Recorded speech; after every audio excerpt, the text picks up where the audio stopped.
سلام أب وشت عدن وصايم كونكم علتا مدلواتنا اتكتاتلو كبراتن كبرانن ازي لومي تلفزيون نلومي شدشتا سنة كلتشحن 18 عامة مرات نابخم زقربولو ساعات زينا جميرالو كسام بخم باتي مدبنا مسانا كتصنحن نيوتيوبنا سابسكرايب شير لايك كومنت مقبار ازي فيديو كتفلمو بخبر نعدم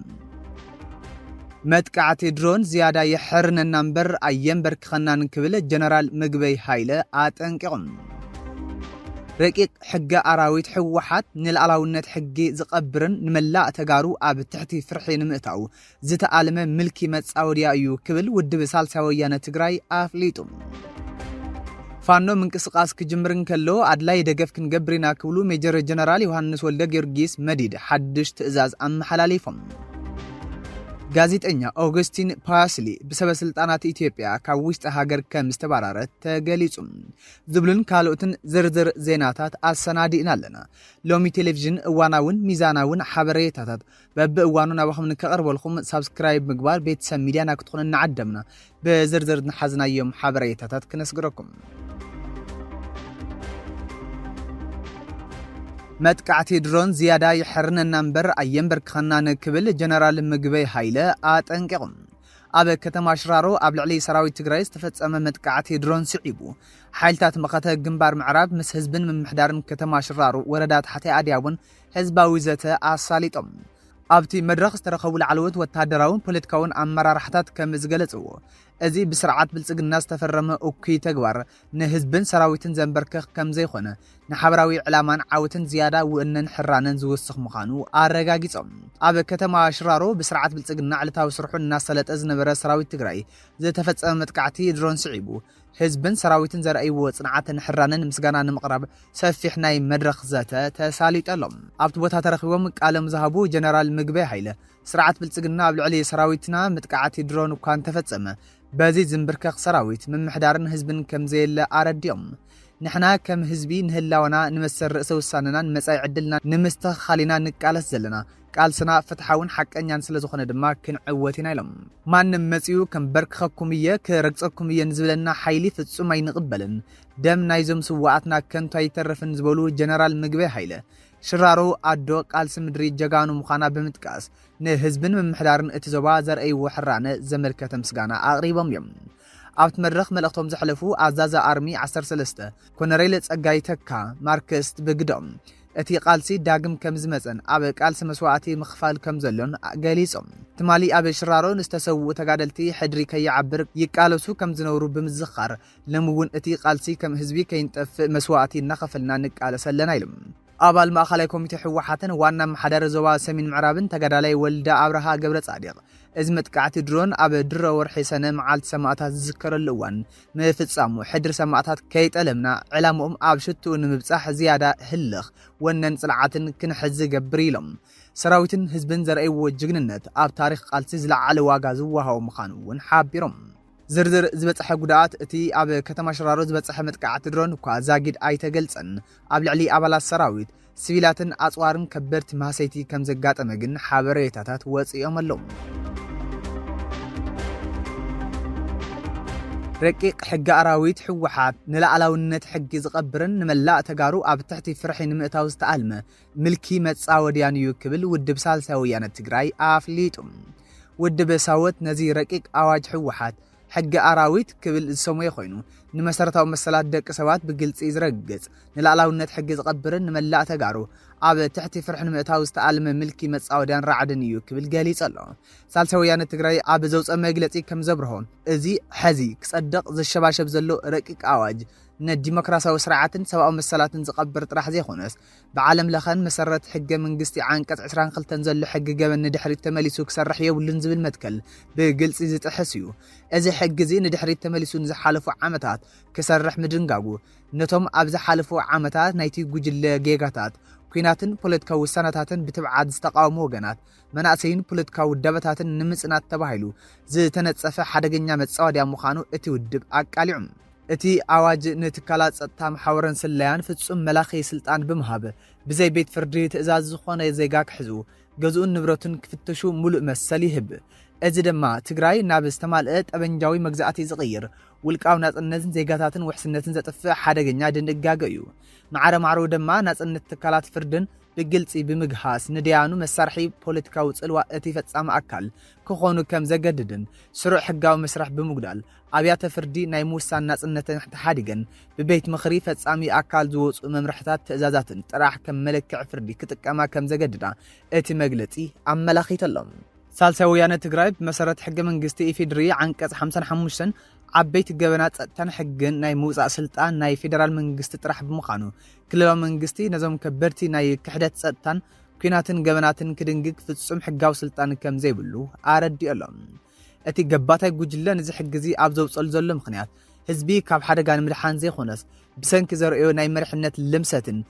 ብስባስን ካብ ህዝቢ ዝተኸዓበ ብሓይሊ ብረት ኣብ ስልጣን ንምጽናሕ ዘሎ ህዝባዊ ቁጥዕን ተቃውሞን ንምጭፍላቕ ከምኡውን ካብ ፍትሕን ተሓታትነትን ንምህዳም ንባዕሉ ድሕነት ንምሃብ ዝሃቀኑ ናይ መወዳእታ ድፋዕ ምዃኑ ሓቢሮም ፋኖ ምንቅስቃስ ክጅምር ከሎ ኣድላይ ደገፍ ክንገብር ኢና ክብሉ ሜጀር ጀነራል ዮሃንስ ወልደ ጊዮርጊስ መዲድ ሓድሽ ትእዛዝ ሂቦም ኣብ ከተማ ለማጣ ብላዕለዎት ወታደራዊ መኮንናት ዝተመርሐ ስፍሕ ዝበለ ኣኼባን ምርቃትን ስልጠናን ተኻይዱ ኣሎ ትማሊ ኣብ ዝተኻይደ እቲ ናይ ግንባር መድረኽ መሪሕነት እቲ እዚ ብወታደራዊ ዛዕባታት ምስ ፋኖ ዘሎ ርክብ ናብ ቀዳማይ ጥንካሮ ንምምላስ ስትራቴጂካዊ ኣንፈት ኣቐሚጥ ኣሎ ኣብ ከተማ ለማጣ ብሜጀር ጀነራል ዮሃንስ ወልደ ጊዮርጊስ መዲድ ዝተመርሐ ላዕለዎት ወታደራዊ መኮንናት ስብሰባን ናብ ሰልጠንቲ ምረቓ ፕሮግራምን በግንባር ደረጃ ተሳሊጡ ኣሎ እቲ ሰፊሕ መድረኽ ዝተፈላለዩ ኣገደስቲ ስትራቴጂካዊ ውሳነታት ዘሕለፈ ኮይኑ ቀንዲ ኣጀንዳታቱ ድማ ኣብዞም ስዑ ነጥብታት ዘተኮረ ነይሩሎም ፍልፍላትና ቀዳማይ ኣብ መንጎ ኣዘዝቲ ኮርን ኣዘዝቲ ግንባርን መድረኽ ትልሚዝ ተኻይዱ ኮይኑ ኣብ ግንባር ደረጃ ብዘለዉ ወታደራውን ስልታውን ጉዳያት ዓሚቕ ዘተ ተገይሩሉ እዩ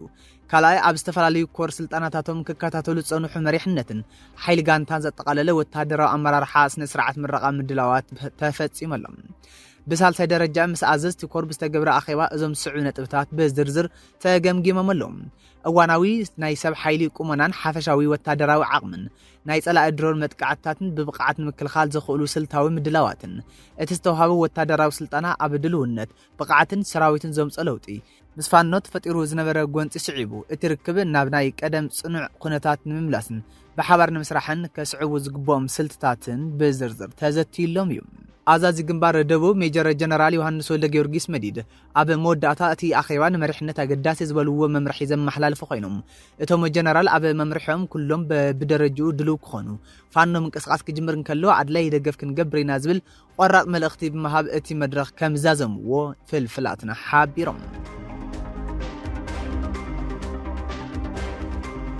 ጉባኤ ምክክር ህዝቢ ኢትዮጵያ 8 ሐምለ 2018 ዓመተ ምህረት ኣብ ከተማ አዲስ አበባ ከም ዝካየድ ኮሚሽን ሃገራዊ ምክክር ኢትዮጵያ ኣፍሊጡ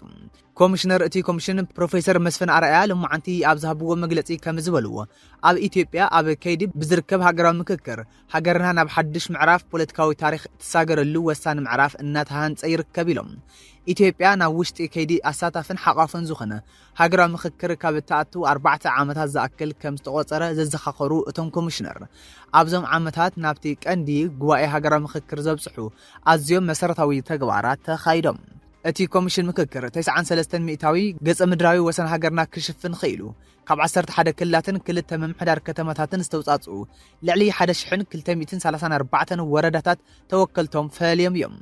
ኣብዚ ጉባኤ ምክክር ትግራይ ንክትሳተፍ ኣብ ውሽጢ ትግራይ ኣጀንዳታት ንምቕባል ዘኽእል ውሕስና ጸጥታ የብለይን ብዝብል ምኽንያት ኮሚሽን ሃገራዊ ምክክር ኢትዮጵያ ኣብ ከተማ አዲስ አበባ ካብ ዝነበሩ ተወለድቲ ትግራይ ኣጀንዳታት ከም ዝኣከበ ይዝከር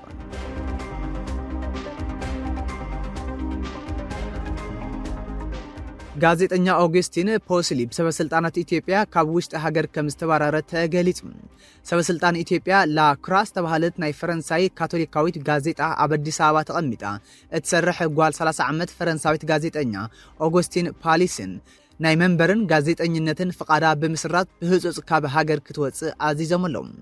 እታ ጋዜጠኛ እዚ እገዳ ዝተገብረላ ኣብ ዝወርሕ እዚ መጀመርታ ናብ ክልል ትግራይ ተጓዒዛ ብሰርሕቶ ጸብጻብ ምኽንያት ምዃኑ ዝተገልጸ ኮይኑ ብዝተወሃባ ናይ መውጽኢ ቪዛ መሰረት ሰነ 11 ካብ ኢትዮጵያ ወጽኣ ኣላ ውዳት ቀርና አፍሪካ ኣብ ኢትዮጵያ ኮይና እትጸብጸብ ዝነበረት ጋዜጠኛ ኦጉስቲን ፓስሊ ካብ ሰነ 3 ክሳብ 6 ንድሕሪት ኣብ ክልል ትግራይ ከተማ ሽረ ጻንሒት ከም ዝገበረት ተገሊጹ ኣሎ። እታ ጋዜጠኛ ኣብቲ እዋን ኣብቲ ክልል ብሰንኪ ዝረአ ዘሎ ፖለቲካውን ወታደራውን ውጥረት ምኽንያት ኣብ ደቂታ ከተማ ዳግም ኩናት ክቕስቀስ ይኽእል እዩ ዝብል ዝሓድረሎም ላዕለዋይ ስግኣት ዝድህስስ ጸብጻብ እናሰርሐት ነይራ። ይኹን እምበር ሰነ 4 ናይ ኢትዮጵያ ሚድያ በዓል ስልጣን እታ ጋዜጠኛ ብህጹጽ ስራሕ ኣቋሪጻ ናብ ኣዲስ ኣበባ ክትምለስ ትእዛዝ ኣመሓላሊፉ እዩ። ናብ ኣዲስ ኣበባ ኣብ ዝተመልሰትሉ ናይቲ ሚድያ በዓል ስልጣን ዋና ዳይሬክተር ሃይማኖት ዘለቀን ምክትል ዋና ዳይሬክተር ዮናታን ተስፋይን ሓዊሱ ምስ 4 ላዕለዎት ሰበስልጣን ክትራኸብ ተገይሩ እዩ። ኣብቲ እዋን ድማ ናይ ትግራይ ጊዜያዊ ምምሕዳር ናብ ናይ ቀደሙ ኩነታት ኣብ ዝተመልሰሉ ንድሓር ብዘሎ ኣብ ውጥረት ፖለቲካውን ጸጥታን ውሽጢ ንስለምንታይ ናብቲ ክልል ንምጓዓዝ ከም ዝመረጸት ጽኑዕ ሕቶ ዝቐረበላ እንትኸውን ስዒቡ ድማ ምርመራ ክሳብ ዝግበር ፍቓድ ጋዜጠኝነት ብጊዜያውነት ተኣጊዱ እዩ። ነዚ ስዒቡ ኢሚግሬሽን ዜግነትን ኣገልግሎትን ነታ ጋዜጠኛ ብምጽዋዕ ብሕጋውነት የገልግል ዝነበረ ፍቓድ መንበሪ ጋዜጠኝነትን ሙሉእ ብሙሉእ ከም ዝሰረዞ ኣፍሊጡ እዩ። ድሕሪኡ ናይ መውፅኢ ቪዛ ኣውፅኣ ካብ ሃገር ክትወፅእ ዝተገደደት እንትኾነ በዚ መሰረት ካብ ኢትዮጵያ ክትወፅእ ተገይሩ እዩ።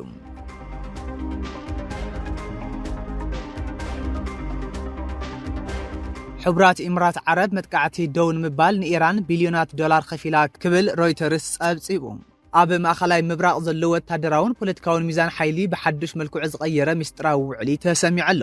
ሕቡራት ኢሚራት ዓረብ ኣብ ልዕሊኣ ዝፍጸሙ መጥቃዕታት ደው ንምባል ንኢራን ቢልዮናት ዶላር ከም ዝኸፈለት እዩ ሮይተርስ ኣቃሊዑ ዘሎ። ብመሰረት ሮይተርስ ኣብ ዘውፅኦ ጸብጻብ ሕቡራት ኢሚራት ዓረብ ከም ክፋል ናይቲ ስምምዕ 3 ቢልዮን ዶላር ዩሮ